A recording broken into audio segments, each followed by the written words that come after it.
que no todo el mundo va a tener desagrado por la fe que tú tienes. Hay gente que le va a agradar lo que tú haces, aunque ellos no siguen al Dios que tú sigues.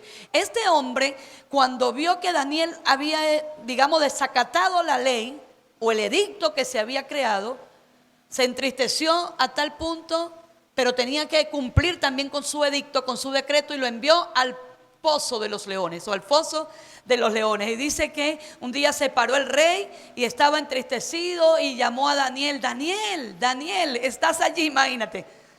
Y Daniel: sí, oh, mi rey, vive mi rey, aquí estoy. Y el rey se quedó sorprendido y dice: Daniel, o sea, ¿no te comieron los leones? Y Daniel dice: no, mi rey, mi Dios vino y tapó la boca de los leones. ¿Sabe qué significa esto? La fe que hace que el hombre y la mujer que está convencido de lo que es en Dios no tenga ningún tipo de argumento mental para no hacer lo que tiene que hacer. ¿Y qué tenía que hacer Daniel? Seguirle orando a su Dios. ¿Qué tenemos que hacer nosotros cuando estamos fríos? Diga: orar al Señor. ¿Qué tenemos que hacer nosotros cuando estamos en un momento pasando por esas situaciones que nos abruman? Seguir orando al Señor. Porque la oración es eficaz, aunque a veces ni lo sintamos. A veces nosotros no sentimos el deseo de congregarnos, hermanos. Yo se los confieso a ustedes. Mire, yo soy la pastora. Y usted dirá: cónchale, la pastora que diga algo como eso. No, yo no lo siento a veces. Pero esto no es por sentimiento. Dígase a usted mismo: esto no es por lo que yo siento. Esto es por convicción. Cuando usted está convencido de algo, usted eso no lo sacan de allí. Incluso yo le decía ayer a mi negra, cuando ella escribe algo y dice: el hermano que siente en su corazón ir a ayudar a hacer las hallacas, que vaya. Yo: nadie siente hacer algo para el Señor, es mentira. Y hacer hallacas menos. Si muchas veces nosotros mismos decimos: no, yo voy a mandar a hacer las hallacas este año porque yo estoy descansado. ¿Y la hallaca da qué? Trabajo.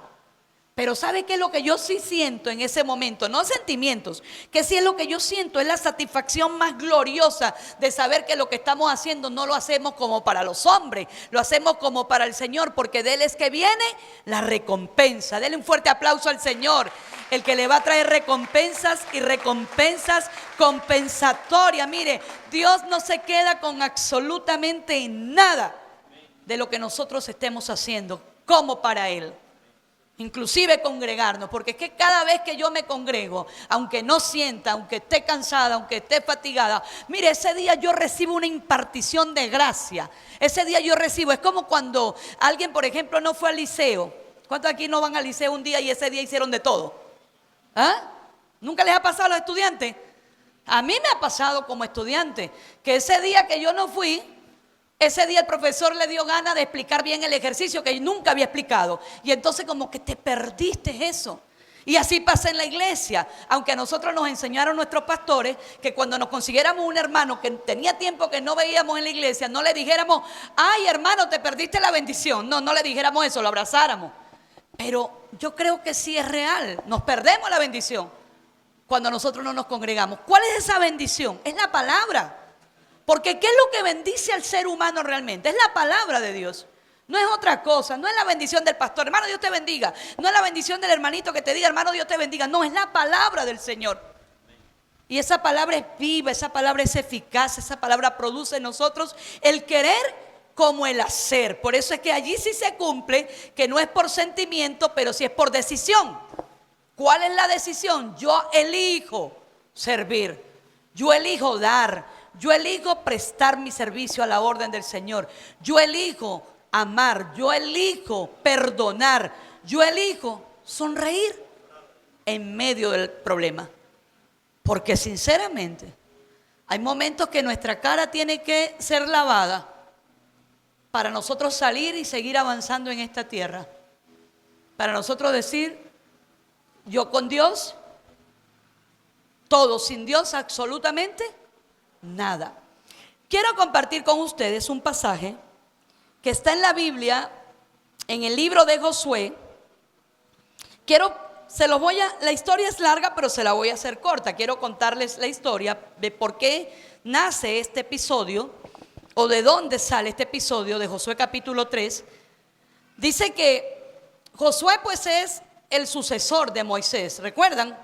Cuando el Señor le dice a Josué: Josué, mi siervo Moisés ha muerto, ahora a ti te toca llevar a cabo la obra.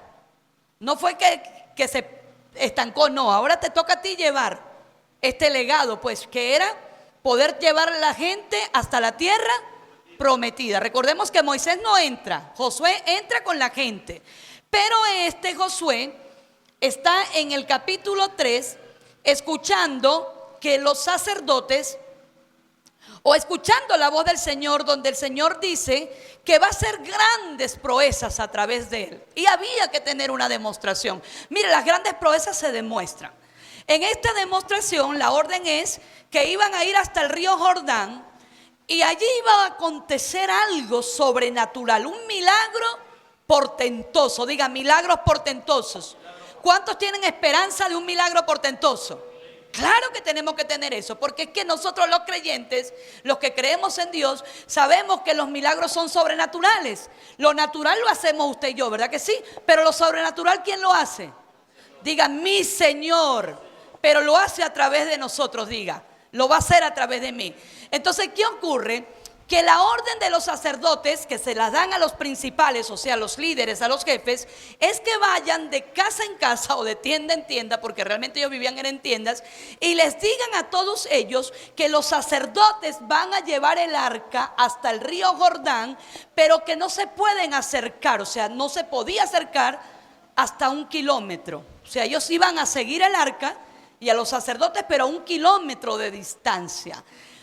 Josué da otra orden que es igual, pero no les dice manténgase a 1 kilómetro de distancia. No, digan, sigan el arca. ¿Qué era el arca? Diga, la presencia del Señor. Mire, él no les dice sigan a los sacerdotes, sino sigan el arca. ¿Quién llevaba el arca? Los hombres que estaban comisionados para hacerlo. Y dice que cuando se acercan allá, como era un tiempo donde el río Jordán se desbordaba, ¿qué sucede? Que cuando los sacerdotes van llegando al río, se mojan los pies. Y esto es parte digamos, del milagro que iba a acontecer. Pero inmediatamente que ellos entran al río, las aguas se dividieron, así como pasó cuando Moisés, el Señor le dice, o sea, ¿qué me dices a mí? Golpea el agua y el agua se abrirá y ellos pasarán en seco. Y eso acontece en el capítulo 3 también del libro de Josué. Se abrió el agua, el río se abre y pasó el pueblo de Israel otra vez a adorar al Señor, pero ya iban con los pies secos. Pero alguien, diga, alguien tuvo que mojarse los pies. ¿Y sabe qué tiene que ver eso? Movimiento, diga, mi fe tiene que estar en movimiento. Mire, hace años Liliana y yo tenemos una amiga en común que tenía muchos problemas para embarazarse. Y en esos intentos fallidos, incluyendo fertilización y todo lo que usted se pueda imaginar, in vitro, para poder quedar en gestación, hubo una vez que creo que fueron trillizos o gemelos que quedaron, trillizos, quedaron en su útero, pero se fueron saliendo uno a uno. Cada vez que se salía un niño, no era solamente el dinero que se había invertido, porque todo el procedimiento era costosísimo, sino era la desesperanza, era, digamos, la desmotivación. O sea, Dios, no puedo tener hijos. Y hoy empezaron a salirse, al punto que quedó uno solo y ese también murió.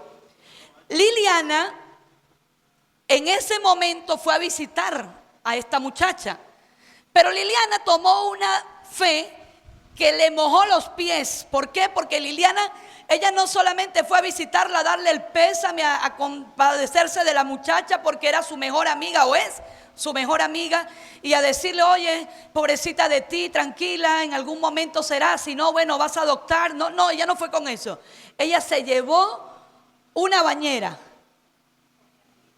con franelitas y medias a una mujer que se le había salido el último embrión, el último, se le había ido la última esperanza, tenía años intentándolo. Y dice Liliana que eso fue una cosa loca, porque es que la fe es eso, es locura. Y cuando ella llega allá, porque no era un sentimiento, imagínense, ¿qué es lo que puede tener uno un sentimiento? Oye, te acompaño en tu sentimiento, amiga, tranquila, amiga, vamos a seguir orando, Dios va a hacer algo. No, ella llevó la acción. Ella entró en movimiento, ella entró en determinación. Ella hizo lo que hicieron esos hombres con el arca. Se mojaron los pies por fuera del río porque todavía no había llegado al río. Pero cuando entraron al río estaba en seco. ¿Sabe qué ocurrió después de eso? Esa chama se embarazó. Sin in vitro, sin fertilización, con el esperma de su marido y el óvulo de ella. Pero ¿sabes qué ocasionó eso? El rompimiento de la fe en movimiento. La fe que ve lo imposible como posible. La fe que es capaz de que alguien que hoy esté aquí, que quiera comprar un vehículo, agarre al menos y se compre lo que es la capa del volante. Y con esa capa del volante, cuando lo ponga enfrente, diga: este año 2026 es el año donde voy a comprar mi carro último modelo y 0 kilómetros, porque yo tengo la fe para eso. Pero lo que pasa es que tenemos la fe, ¿para qué? Para llegar salvos hasta la muerte, ¿vale? Sin riesgos, sin nada que nos ocasione riesgo. Quiero montar un negocio, pero no quiero el riesgo de que me roben.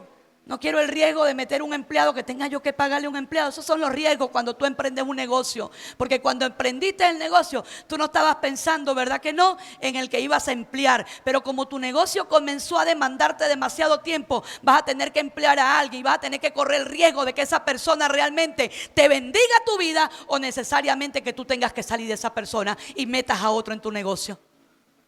Pero hay que tener riesgos, porque es la forma de crecer. Es la forma de tú entregar realmente eso que dice la Biblia, que para el que cree todo es posible. Entonces lo imposible también es para usted y para mí. Lo imposible que algunos no vieron posible. Lo imposible que muchos sencillamente se acostumbraron. Y se lo voy a decir porque a mí me pasó lo mismo. A la comodidad. De que mientras yo esté salvo, listo. Pero es que la salvación no es solamente morirnos e irnos al cielo, porque incluso nadie se muere hoy y se va al cielo inmediatamente. Tenemos que esperar la resurrección de los muertos, cuando Cristo ya venga, y no sabemos cuánto tiempo pase. Pero sí sabemos que el tiempo que tenemos es el ahora, el de hoy. Y en ese momento, y en ese ahora, y en ese hoy, yo tengo que estar en movimiento, porque en el tiempo de Josué, el arca la llevaban los sacerdotes. En el tiempo nuestro, diga: en mi tiempo, diga: yo soy el arca, porque ahí está la presencia de Dios. Pero qué tremendo que nosotros seamos el arca y no estemos así como que funcionando, ¿verdad?, como deberíamos. Yo creo que eso debería llamarnos la atención a nosotros en esta mañana. Ya va, si yo soy el arca y la presencia del Señor habita dentro de mí, ¿qué pasa? ¿Por qué no se manifiestan los milagros? ¿Será que no estoy en movimiento? ¿Será que estoy estático? Y le voy a decir una cosa: ese movimiento tiene que ver no solamente con la fe para las cosas que yo quiero. No, ese movimiento tiene que ver con que se cumple en nosotros Mateo capítulo 28, versos 19 y 20. Id por todo el mundo y predicar este mensaje del reino y enseñarle a la gente todo lo que yo les he enseñado, para que ellos crean en mí y sean bautizados y sean salvos. Pero ¿cuántos predicamos realmente el reino? ¿Cuántos le llegamos a alguien con un mensaje del reino? Mira, a mí me pasó algo esta semana, y a veces uno mismo hasta duda de lo que portamos, ¿vale? Una mujer se me acerca en un local que inauguramos en esta semana. Una señora bastante mayor. Y ella me queda mirando y me dice: Pastora Mabel, ¿cómo está? Yo bien. Me dice: yo sí la quería conocer personalmente. Y yo: ay, qué bueno, y la abrazo. Y en lo que la abracé, esa mujer comenzó a temblar y a llorar, y lloraba y lloraba. Yo le pregunto, llegó un momento que me sentí así que, ¿qué le pasó? Y le pregunté: amor, ¿te sientes mal? No. ¿Te sientes bien? Sí. Y ahí es donde tú entras en esa conexión, cuando tú sabes que cuando tú portas la presencia del Señor, la presencia de Dios misma es la que hace que la gente sienta. Y le dije, ¿estás feliz, verdad? Y me dice, sí. Y eso a mí me llenó de alegría, de un gozo. Yo, Dios, eso es ser portador de la presencia tuya. Que la gente cuando nos toque sienta ese toque de amor también. Que la gente solamente cuando nos vea sienta también, oye, qué agradable es esa presencia. Porque eso era lo que hacía de Jesús ser diferente. Y Jesús era hombre, sí. A veces tenemos la tendencia de decir, es que Él era Dios. Sí, pero era hombre. Y no era un hombre. De repente, como muchos tenemos el concepto de Jesús, como el que andaba siempre, ¿sabes? Con una túnica y soplando y echando fuera demonios. No, había momentos donde Jesús se sentaba con la gente poseída. Porque le voy a decir una cosa. Estar poseído por un demonio no necesariamente es estar echando espumas por la boca. A veces eso es la incredulidad. Porque ¿qué es lo que Satanás quiere que nosotros tengamos siempre? Incredulidad. Que nosotros no tengamos acción. Que nosotros respondamos con la misma rabia que responde el mundo. Que respondamos de la misma manera como responde este sistema. Con palabras que no tengan ningún tipo de sentido espiritual. Mira, ayer estábamos haciendo hallacas. Y gracias doy al Señor por el equipo que Dios me permite pastorear. Y hubo alguien que dijo, ay, esto no va a alcanzar, vamos a hacer más. ¿Cómo que no va a alcanzar? Si nosotros tenemos la unción de la multiplicación, si nosotros más bien nos ha sobrado cada vez que nosotros hacemos una fiesta. Y no es que nos ha sobrado porque no ha llegado gente, no, nos sobra porque hay multiplicación. ¿Y qué hacemos después? Vamos y repartimos por otros lados. Y vamos y decimos, no nos vamos a quedar con nada de eso. Y nos vamos después más bien a los barrios y repartimos. ¿Por qué? Porque eso es portar la presencia de Dios también. Es saber que las cosas, aunque la realidad parezca diferente, la fe que usted y yo manifestamos es una fe sobrenatural. Es una fe que abre ríos. Es una fe que nos hace pasar inclusive por desiertos. Y ser alimentado en medio de un desierto. Y algo interesante que quiero tocar aquí con ustedes con este tema es que esa fe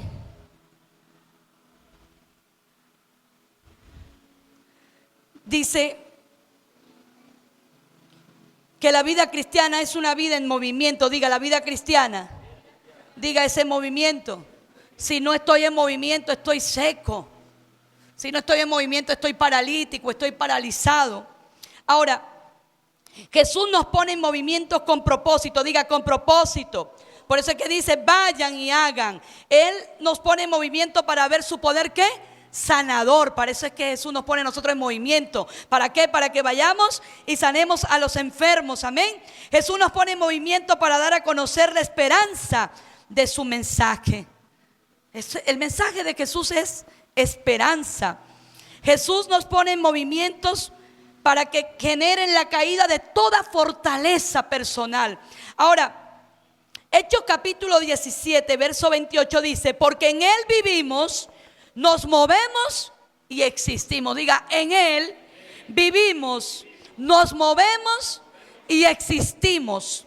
Ahora, vivimos es una fortaleza que todos los seres humanos tenemos y es la identidad. Ahora, esa identidad de vivir en Dios nos ayuda a vencer la fortaleza del vacío existencial. ¿Cuántos nos sentimos vacíos en nuestro interior? Que era lo que le comentaba. ¿Por qué nos pasa, por ejemplo, cosas como esa? Que dejamos de sentir cosas ya. Que dejamos de sentir agradar el corazón de Dios por el vacío existencial que tenemos.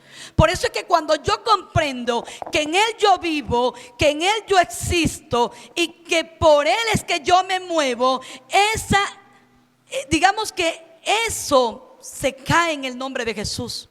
Ese vacío existencial. Lo otro es nos movemos y es esa motivación, la fortaleza del hacer sin ser. O sea, es hacer cosas sin ser realmente un hijo discípulo. Un hombre que sabe a quién le está sirviendo. Mire, por un tiempo hacía las cosas por hacerlas. Pastoreaba porque tenía que pastorear, era la pastora. Me congregaba porque tenía que congregarme y hacía cosas. Pero esa fortaleza, cuando yo entiendo mi identidad en el Señor y que yo no vivo por motivación, sino que tengo que estar en movimiento, esa fortaleza de hacer sin ser se derrumba en el nombre poderoso de Jesús. Y la otra es: existimos, esa es la misión. La fortaleza del menosprecio también se derrumba. ¿Por qué? Porque dejamos de percibirnos como gente irrelevante. A veces tenemos esa condición de que yo no soy nada importante, yo no sé hacer nada, yo tal cosa. Esa fortaleza se cae en el nombre del Señor, porque usted vale, no por lo que usted tiene ni por lo que usted es para el mundo. Usted vale por lo que Jesús entregó en la cruz por usted y por mí. Amén. Diga: hoy yo derrumbo toda fortaleza afirmada en la palabra, que por Él vivo, por Él existo y por Él yo me muevo. Aleluya. El Salmo capítulo 1 verso 1 dice: serás como árbol plantado junto a corrientes de agua, que da su fruto a tiempo y su hoja no cae, y todo lo que hace, diga, todo lo que hago, diga, todo lo que hago, todo lo que hago prosperará. Aleluya. Mire, esto no es el rey Midas, que lo que tocaba lo convertía en oro. No, no. Este es el reino de Dios y su justicia, que dice su palabra que todo lo que respira alabe al Señor. O sea que esté viviendo en una circunstancia positiva, quizás desde el punto de vista de que todo se me está dando, que no estoy pasando por ninguna tribulación. Tengo que saber que voy a correr riesgo de pasarle en algún momento, pero me voy a permanecer en el Señor, porque todo, diga, todo lo puedo en Cristo que me fortalece. Filipenses 4:13. Y todo es todo, porque ninguno de los que estamos aquí estamos preparados para tener hijos. ¿Cuántos aquí estaban preparados para tener hijos? Y los tuvimos. ¿Cuántos realmente estamos preparados para el matrimonio? Y nos casamos. ¿Corrimos el riesgo o no lo corrimos? ¿Cuánto estamos preparados para la pérdida de un ser querido? Pero la estamos viviendo. Pero aún así recuerda siempre esta palabra: todo lo puedes en Cristo que te fortalece. Diga: todo lo puedo en Cristo que me fortalece. Miren, en este reino no hay pérdida. En este reino no se pierde nada. A mí me gusta tanto la palabra que dice: Él vino a buscar todo lo que se había perdido. Y estaba hablando de un pasado, lo que se había perdido. Pero el Señor, diga, me encontró. Y cuando me encontró, ya yo no ando perdido. Por eso es que diga: yo soy el arca. Esa presencia habita dentro de mí. Y como la presencia habita dentro de mí, entonces la palabra de Dios, diga, se cumple dentro de mí, porque ella está impresa en mi espíritu. Wow, qué lindo cuando usted entiende lo que es estar imprimido, o que el Señor se imprime o está impreso su espíritu dentro de ti. Cuando se está amalgamado, o sea, podemos ser diferentes, inclusive metales, pero esos metales no solamente son metales, no, estamos unidos, juntos, diga, juntos. Dice, en el Talmud judío se atribuye la salvación de Israel por un único acto de valentía. Por eso es que cuando los sacerdotes se mueven con el arca, ¿qué era lo que ellos estaban tomando en ese momento? Diga, un acto de valentía. Porque ¿qué garantía había de que ese mar se abriera o ese río se abriera? Ninguna, escúcheme bien, naturalmente ninguna. Pero los milagros son sobrenaturales. Diga, los milagros son riesgos. ¿Cuál es el riesgo? El que yo tomo en esta mañana, por ejemplo. ¿Qué es lo que quieres hacer este año? A ver, que lo vas a hacer en fe. Voy a tocarlo al hijo mío que se la pasa que construyendo. Tú entraste en movimiento. Pon la piedra de lo que vas a ver. Eso es entrar con la fe de los pies mojados. Pon la piedra, porque esas piedras van a suceder cosas extraordinarias en ese lugar. Mire, hoy yo escuchaba a un pastor, que mi esposo es el que lo escucha realmente a él, pero como mi esposo escucha para ambos, pues yo lo escucho. Y este pastor contaba algo tremendo de que si la fe tuya es para cosas pequeñas, no es fe. Eso no es fe. Porque lo grande se manifiesta en Dios. Y decía algo, que él sigue a un pastor que alimenta todos los años a 1 millón de niños. Y se requieren todos los años $100,000 solamente para esa acción. Para 100,000 niños se requieren $100,000, es la cuestión, no es 1 millón. 100,000 niños que ellos alimentan durante todo el año. Y dice que cuando él lee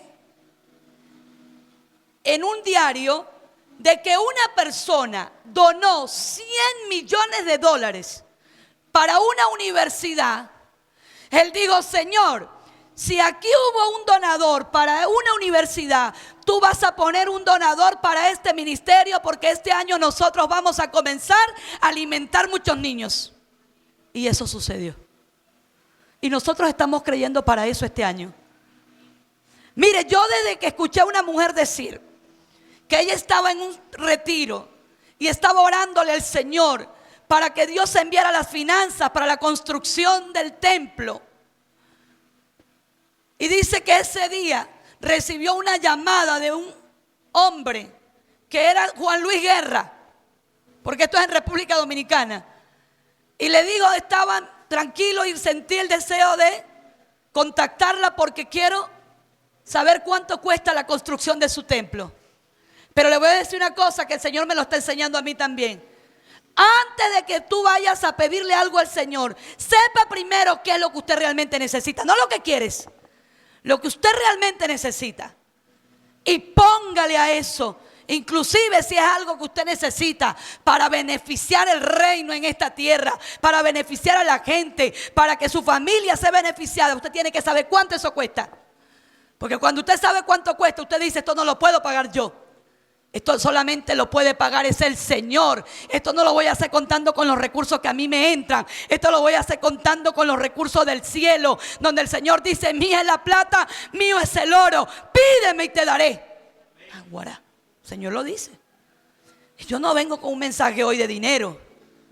Vengo con un mensaje de fe. Porque ¿qué es lo que más afecta al ser humano realmente? Si no es la falta de dinero. Por eso es que el hombre deja de congregarse, porque estoy trabajando mucho y no puedo dejar el negocio. Tengo que trabajar, tengo que producir, tengo que pagar compromisos, tengo que hacer esto. Por eso es que el hombre inclusive abandona a la familia, porque estoy trabajando por mis hijos y los hijos nunca lo ven. Por eso es que la mujer no cumple tampoco la labor de dama de casa, porque está tan cansada. Yo prefiero pagarle a alguien más que lo haga. ¿Por qué? Por la falta de recursos. Entonces, como no te estoy hablando de un mensaje de dinero, sino te estoy hablando de un mensaje de fe, te voy a decir algo más. Cuando te acerques al Señor, tienes que saber que Él es fiel y Él es galardonador de los que le buscan. Por eso es que la gente que no encuentra nada en el Señor es porque pidió y se apartó. Listo. Dios ya no me oyó. Dios ya no me va a hacer tal cosa. Voy a buscar mejores por otro lado. Voy a buscar en la matica, que es la que me va a curar. Voy a buscar en el brujo, que es el que me dijeron que a mí me habían echado un daño y es el que me lo va a sacar. Y voy a buscar en el banco, que es el que me va a sacar de este pleito. 20% de intereses. Te haces esclavo del que te fió. Diga: este año lo voy a terminar bien y voy a encontrar en el Señor todo lo que necesito. Mire, hay muchas publicidades, mucho marketing. Eso es marketing. Y cada empresa se saca un eslogan diferente. Pero mire cómo está popularizado. Más que una empresa, somos una familia. Eso usted lo escucha en muchísimos lugares. Pero te voy a decir una cosa. Usted más que un cristiano, o más que un creyente, o más que un evangélico, usted es un hijo de Dios. ¿Y sabe qué significa ser un hijo de Dios? Que tú tienes por derecho legal todo lo que es de tu papá. Ay, si yo fuera usted estuviera contenta. Mire, empiece por lo menos a entrar en movimiento. Ya va, yo me lo creo, yo soy la hija de Él. Todo lo que yo voy a emprender en este año, lo voy a emprender de la mano de Él y va a prosperar. Esa es la diferencia. que nos metemos en un negocio sin consultarlo con Él. Nos metemos inclusive en un pleito sin consultarlo con Él. Porque hay que pleitear. Hay momentos donde nosotros vamos a tener que ir a la guerra. Y nos vamos a tener que enfrentar con fieras. Mire, el apóstol Pablo nos lo enseña mejor que nadie en la Biblia. Lo que era enfrentarse con fieras cada vez que él salía al ministerio. Y estas fieras no eran solamente personas que se le hacían oposición. No, eran espíritus de las tinieblas poderosos. Él lo decía. Y lo peor era que estaban con él. O lo mejor, yo puedo corregir esta frase. Lo mejor, porque usted sabe que es lo que hace gente incrédula al lado tuyo, te hace creer. Pues tú no puedes seguir diciendo, no, es que yo quería levantarme, pero es que mi amiga todo el tiempo decía que no se podía. Si tu amiga dice que no se puede, sigue a alguien que ya lo hizo, que ya pudo, porque si alguien lo pudo, ya usted también lo puede hacer. Por ahí dicen que todo está listo, todo está inventado. No, todo está inventado. Usted puede ser el siguiente inventor. Usted puede ser el siguiente promotor de sueños, de ideas, de proyectos gigantescos para esta tierra. Y le voy a explicar por qué. Porque esos proyectos dignifican al ser humano, pero glorifican el reino de los cielos a nuestro Señor Jesucristo. Amén. El problema es que lo que tenían delante, ay Dios mío, era el Mar Rojo. Le voy a leer esto acá. En el Salmo 114:3 dice: el Mar Rojo los vio venir y se apuró a quitarse del camino. Ahora, mire, todo lo que usted ve fue creado por Dios y todo responde a su creador. Mire, y cuando Dios le dice a usted, entre en movimiento, porque ese mar se va a abrir, así lo dijo el salmista, que cuando el mar los vio, ¿qué hizo? Se apuró y se abrió. Mire, las cosas que están aconteciendo en nuestra vida hoy, aunque usted y yo las veamos lentas, mire, aunque estemos pasando una década de que no está ocurriendo cosas grandes, inusuales, esto puede cambiar en una semana. Aleluya. Esto puede cambiar en una semana. Y no es porque estemos deseando cosas, porque al final de cuentas todo esto pasará. Todo lo que usted vea en esta tierra pasará. Pero ¿sabes qué es lo que no va a pasar nunca? La palabra del Señor. Y si Dios dijo, en mí tendréis gozo y contentamiento, es porque Él quiere que tengamos gozo en medio del problema. ¿Cuántos perdieron el gozo hace tiempo ya? Mira, el gozo del Señor es nuestra fortaleza. Por eso es que la única forma de derribar argumentos que se levantan contra la palabra del Señor en nuestras vidas es manteniendo el gozo del Señor. Pierdas el gozo. Mire, puedes perder a tu mamá, a tu papá, a tu esposo, a tus hijos, pero no pierdas el gozo. Sepa y entienda que cada persona tiene un tiempo en esta tierra. Si fuiste un hijo que honraste a tus padres, siéntete en gozo. Si no lo hiciste, mire, no fue tu culpa. Pero hazte responsable ahora de la vida que le vas a dar a los tuyos. Mi esposo me decía esta mañana algo tan bonito, ¿vale? Me dice, amor, yo aprendí algo contigo. Yo, gloria a Dios.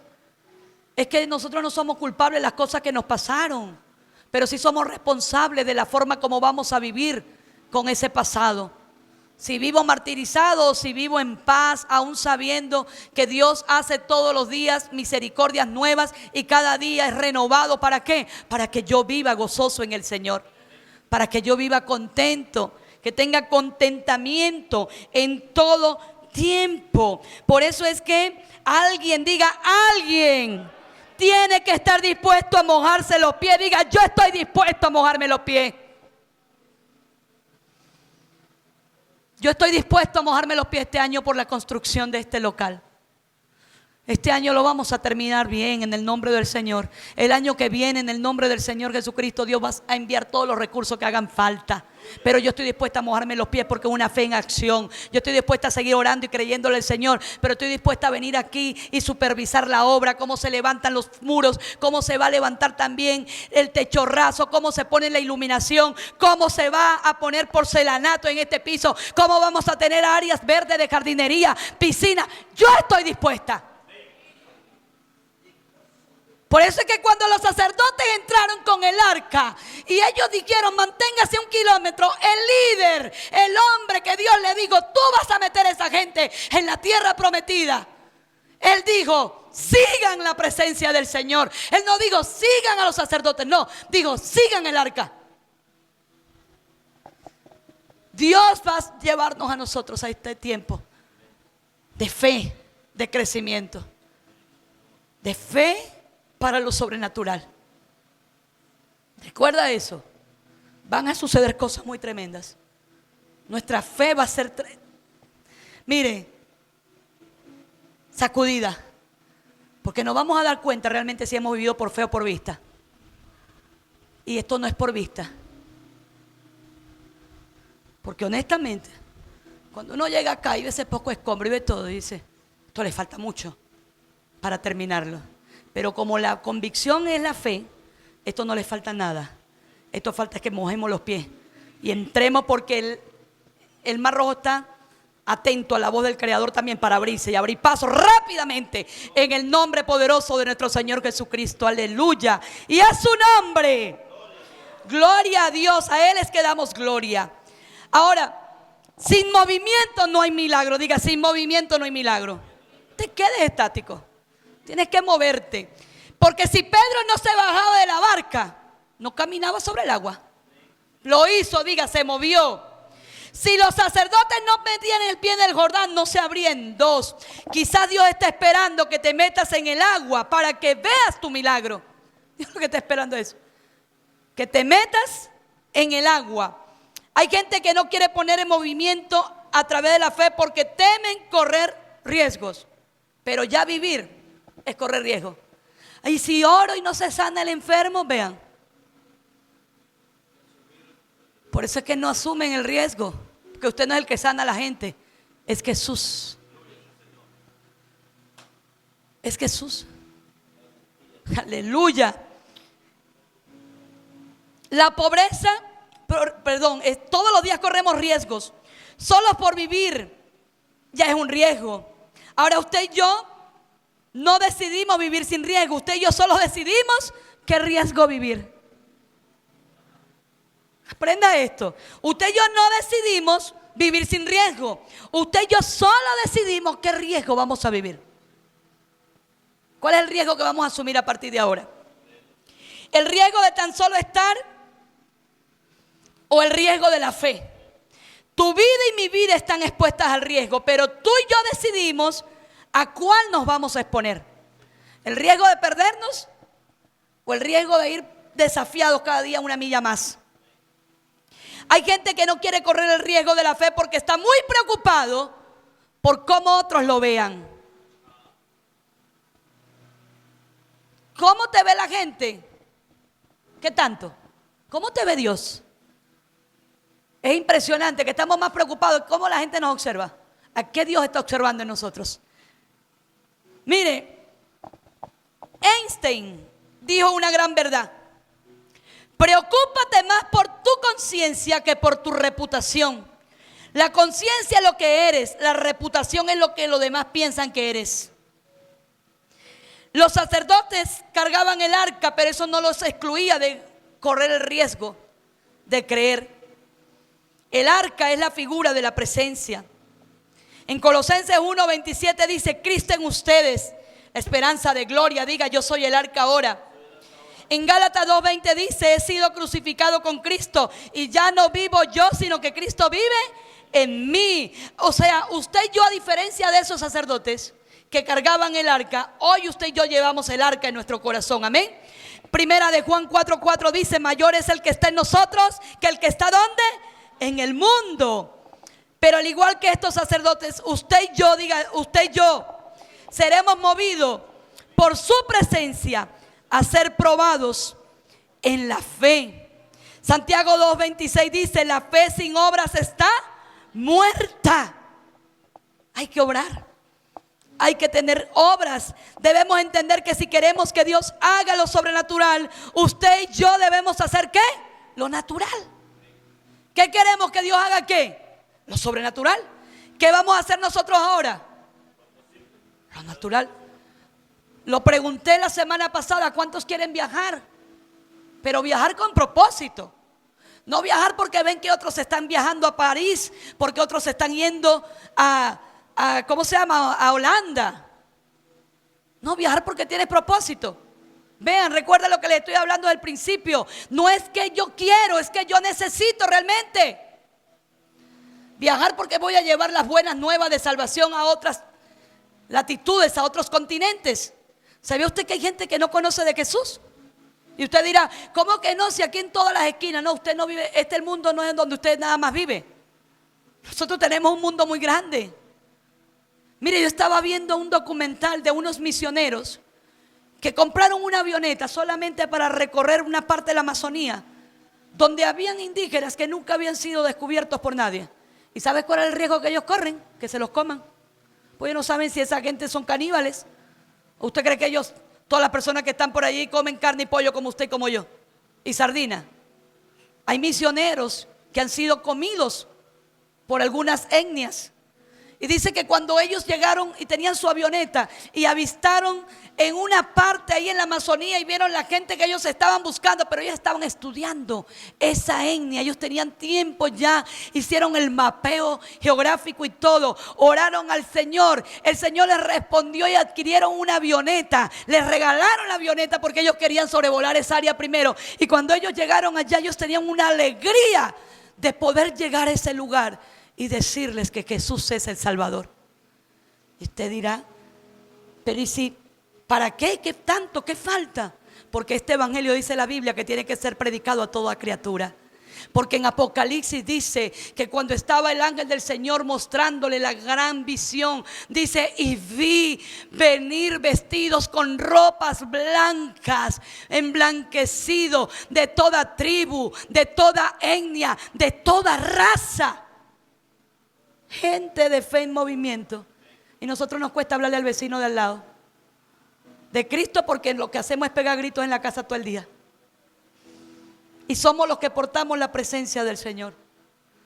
No da pena hablarle a la gente de Cristo porque nos vieron peleando en el tráfico, insultando a un motorizado que se nos atravesó. Por eso es que hay que tener la fe en movimiento. Y esa fe en movimiento tiene que ver con eso, con mojarnos los pies. Esa fe tiene que ver con saber que somos los portadores, diga, portadores del arca. Cargamos un peso de gloria. Mire, debemos entender que debemos tomar una decisión determinante. Diga, decisiones determinantes. Diga, tengo que dar un salto de fe. Mire, si la fe que yo tengo hoy es una fe que ya no me funciona, que en mis tiempos yo oraba al Señor y ocurrieron cosas, pero ya no está ocurriendo absolutamente nada. Si estoy orando y no siento absolutamente nada, si estoy más frío que un témpano de hielo, tengo que dar un salto de fe. ¿Cuál es ese salto de fe? Entrar en movimiento. Mire, y esto no se trata de estar alegrándole el corazón a los demás. Es alegrar el corazón a Dios. Porque esto no se trata de nosotros mostrar la gloria nuestra. Lo más difícil no es entrar en el agua. Vean, lo más difícil es dar el primer paso dentro del agua. Porque ellos los mojó el agua que se estaba derramando, que se salió del río. Pero ellos entraron en el agua. ¿Por qué? Diga, porque debo vencer la ley de la inercia. Por la iniciativa. Tengo que tomar iniciativa todos los días en mi vida. Tengo que levantarme con esa iniciativa. Debemos creer que si nos estamos moviendo, algo está sucediendo. ¿A cuántos de aquí les han robado algo? ¿Los han estafado? Y se quejan y lloran. Liliana me contaba de una gandola en esta semana que se volcó en las piedras de la Virgen, por ahí por esos lados, en la sierra. Y Lili me cuenta que ella veía al que ella presumía que era el dueño por cómo estaba, la posición que él tenía de tristeza, de como desconsuelo, y ella sintió el deseo en su corazón, o Dios, no fue que ella sintió, Dios puso en ella a orar por él. Porque muchas veces nosotros tenemos nuestra esperanza, son esas cosas. Yo decía a Lili, oye, es posible que era la solución a un problema material que tenía, o de repente tuvo una quiebra y dijo, esta es mi última oportunidad para levantarme con esta carga. Pero vean lo que ocurre, y es tremendo, porque muchas veces nosotros damos por pérdida algo que no es una pérdida, es una gran enseñanza. Inclusive la partida de un familiar puede ser una gran enseñanza. Por eso nos lleva más a compenetrarnos con los que quedan vivos. Mire, hay un testimonio. Recuérdame esto que estoy hablando de la gandola, Lili, por favor, ahorita, porque voy a contar este testimonio que Dios atrae en mi corazón ahorita. De una película que se llama Valientes. En esta película uno de ellos pierde su hija, es atropellada por un borracho, una niña pequeña. ¿Quién piensa que su niña de 8 años va a morir? Lo que nosotros siempre pensamos es que se mueren los más viejos, ¿verdad que sí? Decimos, no, es que se muere más el viejito. Pues no, la niña la atropella este borracho, este papá entró en desconsuelo, en desesperanza, y era un hombre creyente, era un hombre que tenía fe. Pero ese episodio, la fe la olvidó. Y él tenía otro hijo, como de 15 años.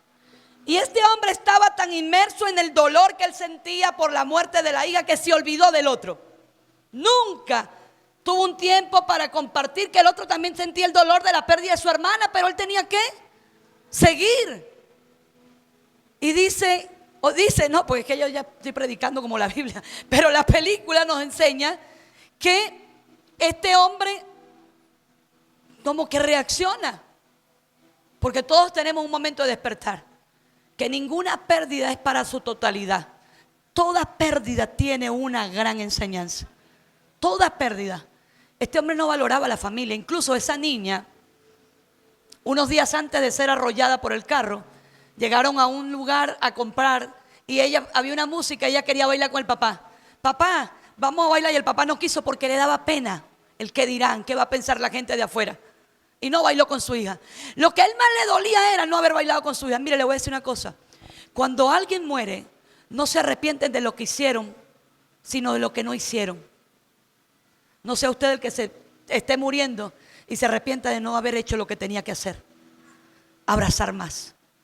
Ser un creyente firme en el Señor. Ser una persona que dice, como dijo el apóstol Pablo en la palabra, he peleado la buena batalla de la fe, solamente me queda la corona, me espera la corona de vida que Dios tiene preparada para mí y para los que le aman.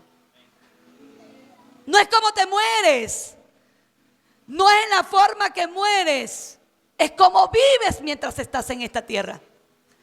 Estamos tan afanados en saber cómo nos vamos a morir, o en qué tiempo nos vamos a morir, o si la muerte va a ser dolorosa o no va a ser dolorosa. Inclusive le decimos al Señor, Señor, mátame en la cama. Casi como que el Señor tiene ahí una carta. Déjame ver cómo es que me quiere morir esta muchacha y este muchacho. No. ¿Cómo vivieron es el propósito? ¿Cómo creímos realmente es el propósito? Por eso es que en la fe, diga en la fe, se corren los riesgos de vivir. ¿Para qué? Para el propósito de Dios. Volviendo al hombre de la gandola. Ella sintió eso. Yo decía, qué triste cuando nosotros ponemos nuestra esperanza en las cosas que vemos. Qué triste es cuando nosotros tenemos la esperanza en los recursos que nosotros podemos tener. Y si se pierden, se acabó todo. Mire, le voy a dar una palabra de parte del Señor. Cuando usted a alguien lo robe, lo estafen, a usted se le perdió un dinero, sepa que eso no es una pérdida, eso es una gran ganancia. A usted le va a ir mejor. ¿Cuánto creen eso? No se queje. Cónchale, este era lo único que yo tenía, no se queje, porque no era lo único que tenías. Cuando lo único que nosotros tenemos es Dios, miren, eso es suficiente, porque con Dios nunca se pierde, con Dios siempre se gana. Diga, Dios me basta. Él lo llena absolutamente todo. No existe un dinero que pueda suplir realmente la necesidad espiritual del ser humano. Es Cristo Jesús el camino, la verdad y la vida. Lo llena absolutamente todo. Todo y en todo. Hay décadas en que no sucede nada y hay semanas en que sucede lo que no pasó en décadas. Y si Dios quiere que abras el camino a través del mar, tienes que mojarte los pies. Amén. Para eso debes eliminar 3 excusas que se presentan por adelantado. Mire, antes de que entres a mojarte los pies, se te van a presentar 3 excusas por adelantado. La primera es: no estoy capacitado. Mire, bienvenido al club de los incapacitados, porque Dios nos llama a los capacitados, los capacita. ¿Sabía eso? Cuando usted ve los 12 de Jesús, ninguno de ellos figuraba. Imagínate, un recaudador de impuestos, un pescador, un tipo que lo que hacía era estar metido en problemas de guerrilla en la época. No estaban capacitados. Filipenses 4:13 dice: todo lo puedo en Cristo que me fortalece. Otro argumento es: no estoy preparado. Adivina qué, nunca lo estarás. Nunca vas a estar preparado, porque no estabas preparado ni para casarte, ni para tener hijos. No estabas preparado tampoco para el ascenso en el trabajo. No estabas preparado para la pérdida de ese familiar. No estabas preparado cuando en tu emprendimiento te pidió contratar nuevo personal. Tenemos que dejar de vivir como si el propósito de nuestra vida fuera llegar salvo o sano y salvo al día de nuestra muerte. Hay que dejar de vivir así ya. Como que si el propósito de mi vida es llegar salvo hasta el día de mi muerte. Estoy esperando la oportunidad es otro. O la oportunidad justa. ¿Cuántos aquí están esperando la oportunidad justa? No te va a llegar. ¿Sabes por qué? Porque no la estamos esperando todos acaso. Diga: soy provocador. Mire, hay gente que dice: si hago más dinero, daré más. Pero la Biblia dice: si en lo poco me eres fiel, en lo mucho te pondré. Entonces, no es que yo quisiera dar, pero yo lo que tengo es un real. Si en lo poco eres fiel, en lo mucho Dios te pondrá. La generosidad comienza aquí, justo ahora, cuando todo te grita que no honres a tu Señor Dios. También cuando te dice: tú no tienes tiempo, o tú no encontrarás el tiempo. Te voy a decir una cosa: tienes que crearlo. El tiempo se crea. Diga: el tiempo se separa. El tiempo tú lo separas, porque hay prioridades en la vida. ¿El trabajo dignifica al ser humano? Sí, no es una maldición. Dignifica, pero se convierte en una maldición cuando le quita el tiempo a la familia. Cuando te quita el tiempo para ti mismo. Mire, gente que se mata trabajando y ni todo el dinero que hagan va a comprar la salud que perdió. Ni todo el dinero. Yo escucho gente decir: no, es que yo ahorita estoy trabajando mucho porque yo quiero llegar a los 60 sin tener que trabajar. Ya va, nosotros tenemos que trabajar toda la vida. Honestamente, yo quiero, si Dios me permite tener larga vida, estar a los 90 años predicando y haciendo muchas otras cosas. De repente en la área educativa ya no, porque me van a jubilar. O me sacan o me saco. Pero en la predicación, mi mentora tiene 82 años. Es Joyce Meyer. Ya ha dejado de viajar tanto como viajaba, porque ellos tienen demasiadas obras, fundaciones en la India, en África. Tiene Joyce Meyer, pozos de agua ellos abren, alimentan muchos niños. Yo quiero tener eso. A esa edad yo quiero estar así también. Ya no viaja tanto como antes viajaba, pero predicando, enseñándole a otros que el espíritu nuestro no se envejece, se vivifica.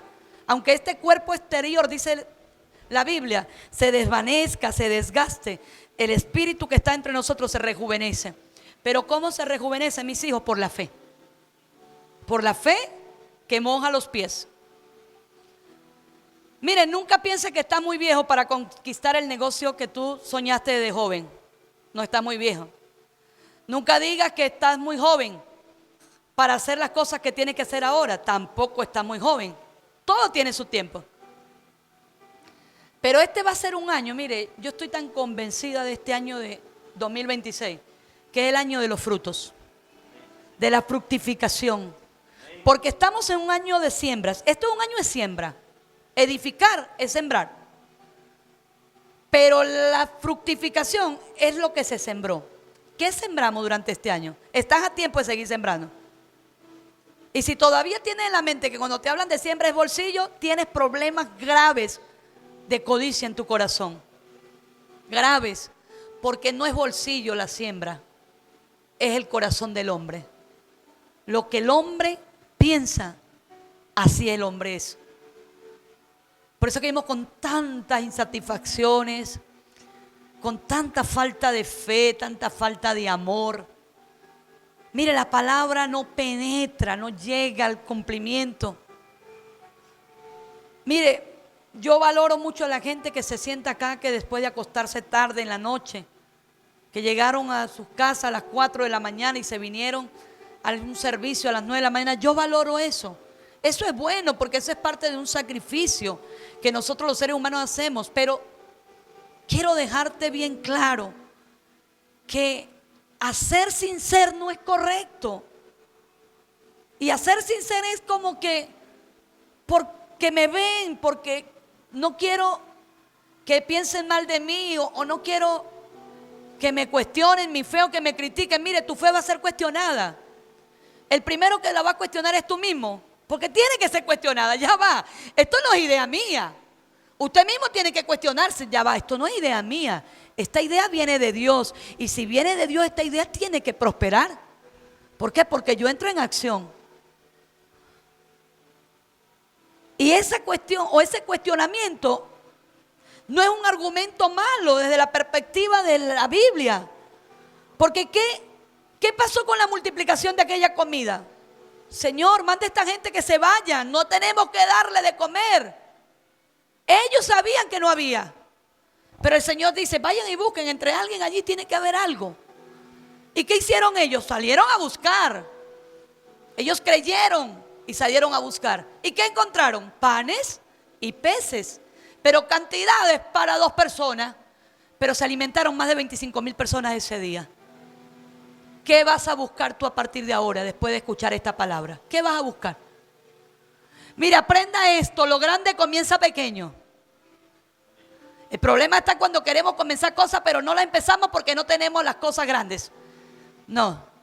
Alguien me dijo a mí un día, yo quiero montar un negocio, pero yo no tengo los recursos. Quisiera volver a alguien que me diga, mira, manéjame esos reales. Ay, sí, tan bello. Te meten preso, chamo. Lo grande comienza pequeño, tiene que ver con actos de fe pequeños que no se ven. Mire, cuando a mí me dijeron que me iban a regalar la camioneta, a mí me lo dijo el Señor antes de regalármela. Porque yo dije, yo no me puedo comprar ese carro. Yo no me lo puedo comprar. Pero Dios me lo va a regalar. Y recuerdo que ese día yo estaba sentada en un lugar, en Mayú. ¿Qué lugar? En Mayú estaba yo, que todavía Mayú no es lo que hoy es Mayú. Pero ya lo visualizábamos también. Y estoy así, pasó una camioneta gris. En lo que yo la veo, esa es la camioneta que el Señor me va a regalar. O sea, no esa, no, pero así. Yo la quería. Así es la camioneta que el Señor me va a regalar. Listo. Eso fue lo que yo pensé. Uno en su falsa humildad, porque tenemos falsa humildad. Ay, que estoy pensando, que tal, que no sé qué. Casi como que, ¿qué van a decir? Ese día viene un predicador y dice, el Señor me dijo a mí que le íbamos a comprar una camioneta a su pastora. Y yo me quedé así como que me asusté. Cuando empezó ese poco de gente a pasar y a ofrecer plata, yo, naguará, de aquí mínimo monto un concesionario de motos. Porque ofrecieron más de 500 gramos de oro, yo no sé cuántos miles de dólares, una cantidad de hermanos que nunca llegaron a mis manos. Mire, de ese 100%, un 2% cumplieron la promesa. De ese 100%, un 2%. E incluso los que la cumplieron sirvieron para comprar el carro justamente, porque era el carro que Dios me iba a regalar. Mire, empezó gente a llamarme que necesitaban dinero para montar una panadería. Otro que necesitaba, yo, pero yo no tengo plata. No, porque usted le dieron. La gente creía que a mí me habían dado ese dinero. No, no me lo dieron. Yo no recibí ese dinero. Pero lo que yo sí recibí en mi corazón era que Dios me iba a dar la camioneta. Y Dios lo hizo. Pero cuando ya casi tengo la plata toda en la mano para la camioneta, hay una camioneta que pasan por el frente y me dice, pastora, mire, esa camioneta la están vendiendo. Y vale tanto, que era el dinero que me habían entregado. Y yo, oye, está bonita, pero era una Ford. Y yo había hablado de Toyota con el Señor. Yo le había pedido una Toyota, yo no le pedí Ford, yo le pedí Toyota. Y viene María Alejandra González y me regala un llavero de la Toyota. Un llavero. Y me dice, mira madre, así, ella no sabía que ya yo estaba a punto de comprar la Ford. Porque uno en su apuro, ¿sabe, no? en su afán, casi como que Dios necesita una ayuda. ¿Era que Dios se equivocó? Entonces no era Toyota y no Ford. Vean, por eso hay que aprender a ver las señales. Y me dice, toma madre, aquí está tu llavero, ya pronto te llega la camioneta. Ese mismo día que ella me entrega el llavero, yo veo una notificación de una camioneta Toyota 4Runner que estaban vendiendo en Upata. Y cuando yo pregunto y pido el precio, era una cosa loca, porque las Toyotas no se bajaban de $14,000 en ese momento. Y esa estaba en $7,000. Yo dije, oye, ¿será que esta bicha es robada? Porque lo primero que tú piensas, ¿no? Pero inmediatamente Dios habló a mi corazón, me dijo, esa es la camioneta que vas a comprar. Mire, fue todo tan tremendo que en Upata vivía Coronel. ¿Saben Coronel? Que es de esta familia también. Le dije, hijo, vete a ver la camioneta. Y resulta que él conocía porque era la dueña de un centro comercial de allá que estaba obstinada, que quería vender la camioneta porque se quería ir del país. Y no tenía, y la había puesto en venta y nadie se la compraba. Nadie estaba comprando carros en ese momento. En pleno 2019, ya con el COVID en China y con riesgo de llegar aquí. Pues la compramos en diciembre del 2019. Y fue algo tan tremendo que Robert hizo todos los papeles, nosotros lo que hicimos fue firmar, se hicieron las revisiones y la camioneta no me costó $7,000, me costó $6,200 porque la mujer no quería dólares, ella quería reais. Y en ese tiempo, comprar reais aquí era una ventaja. Yo le dije a ella, mira, tengo que ir a Boavista a comprarte los dólares. No. Dame eso en el monto en reais. Dios lo hizo todo. ¿Cómo tú no vas a creer entonces que Dios es el que te pone esos sueños locos que tú a veces tienes? Que tú dices, voy a hacer tantas piscinas, voy a hacer esto, voy a hacer aquello y voy a hacer aquello. Hazlo, porque Dios es el que te está respaldando. Métete y moja los pies. Pero no solamente haz eso, haz algo también. No dejes que la incredulidad ahogue la semilla de fe que Dios está trayendo en esta mañana a tu corazón. Hoy cerramos el mes 11 y doy gloria al Señor porque palabra buena Dios ha traído a esta casa. Nos ha bendecido con toda bendición. Nos ha renovado las fuerzas. A pesar de las dificultades, las adversidades, las cosas que hemos tenido que vivir, eso nos está forjando el carácter a parecernos más a Cristo.